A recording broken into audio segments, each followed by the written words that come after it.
Kisah nyata, aku menyesal selingkuh. Namaku Fajar. Aku seorang suami yang sangat bodoh. Istriku sangat baik, membantuku dalam segala hal. Dia menutup auratnya dengan sempurna. Dia adalah istri yang soleha. Dia selalu sabar dengan penghasilanku yang pas-pasan. Tidak pernah aku dengar dia mengeluh. Aku bekerja sebagai kuli bangunan, itu pun hanya sebagai keret tukang. Tentu gajiku lebih kecil dari tukang profesional. Tapi istriku sangat pandai mengatur keuangan, sehingga penghasilanku cukup untuk sebulan. Hingga aku tergoda dengan wanita yang menghancurkan semuanya. Di perjalananku pulang kerja, aku bertemu dengan seorang gadis. Motornya mogok dan aku membantunya. Tak lupa kami bertukar nomor telepon. Sejak saat itu kami intens bertemu dan sering chatting. Akhirnya kami pacaran. Diam-diam aku selingkuh dari istriku. Istriku sangat percaya denganku, jadi dia tidak pernah curiga kepadaku. Setelah 5 bulan pacaran, Laras meminta dinikahi. Dia tak apa kalau menjadi istri kedua. Aku pun setuju. Laras sudah punya pekerjaan yang mapan, yaitu PNS. Aku yakin kehidupanku akan jauh lebih baik nantinya. Di tengah malam yang sunyi, aku bicara dengan istriku. Dek, Mas mau nikah lagi. Mas, kamu serius ngomong ini? Mas, ekonomi kita saja masih sulit seperti ini. Kamu mau menikah lagi? Kamu mau kasih makan apa anak orang? Untuk anak dan istrimu saja masih kekurangan.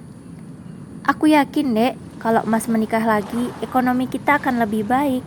Rezeki kan tidak ada yang tahu. Setiap rezeki sudah diukur, tidak mungkin tertukar. Iya, Mas, betul. Terserah kamulah, aku tidak peduli. Hatiku sudah sangat sakit dengan ucapanmu. Sejak itu, istriku berubah. Tidak ada lagi senyum di wajahnya. Rumah terasa hampa dan sunyi. Sore itu, aku pulang kerja seperti biasa. Aku sangat lapar dan ingin segera makan, tapi tidak ada makanan apapun di meja. Aku marah pada istriku. Kenapa tidak ada makanan apapun sih, Dek? Kan sudah kubilang, Mas. Beras habis, semua habis. Hanya ada air minum di dapur. Gas juga habis. Mau masak apa aku? Kan bisa beli, Dek. Beli pakai apa, Mas? Uang saja tidak ada. Kan ini baru pertengahan bulan. Masa sudah habis? Biasanya juga cukup kok sebulan. Aku kasih tahu ya, Mas. Selama ini uang darimu itu selalu kurang. Aku yang menutupi kekurangannya. Aku pakai uangku dari hasil jualan online. Kebutuhan anak kita juga pakai uangku. Uangmu yang hanya 2 juta sebulan tidak cukup untuk memenuhi semuanya. Sekarang semua serba mahal. Apa-apa naik. Sudah cukup, Mas. Selama ini aku diam, menerima semua kekuranganmu, menjadi istri yang baik untukmu. Aku sudah 4 sejak kamu bilang mau nikah lagi. Aku minta cerai, Mas. Silahkan kalau kamu mau nikah lagi. Aku tidak sanggup hidup dengan lelaki yang tidak bersyukur sepertimu. Saat itu kami bertengkar hebat. Aku pun menceraikan istriku. Aku anggap dia tidak sopan dan tidak menghargai aku. Bukankah seharusnya memang suami istri saling membantu? Tidak berapa lama aku menikahi Laras.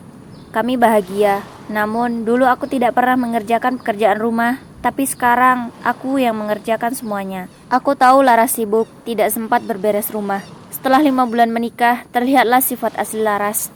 Karena gaji dia jauh lebih besar dariku, dia mendominasi dan selalu merendahkan aku. Aku juga diberitahu rekan kerjanya kalau Laras adalah simpanan atasannya. Aku dihianati Laras kejam ini. Astagfirullah, apa yang sudah aku lakukan? Mungkinkah ini balasan bagiku karena telah mengkhianati istriku dulu? Aku ceraikan Laras. Datang juga surat undangan dari mantan istriku.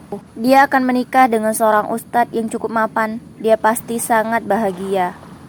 Sedangkan aku justru sebaliknya. Aku sangat menyesal dengan kelakuanku sendiri. Andai waktu bisa diputar, aku tidak akan selingkuh.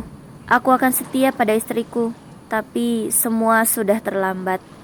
Aku akan jadi suami yang paling menyesal seumur hidup. Semoga kisah ini bisa jadi pelajaran. Tidak ada perselingkuhan yang berujung bahagia. Terima kasih yang sudah menonton. Jangan lupa subscribe ya. Semoga kalian selalu diberikan kesehatan.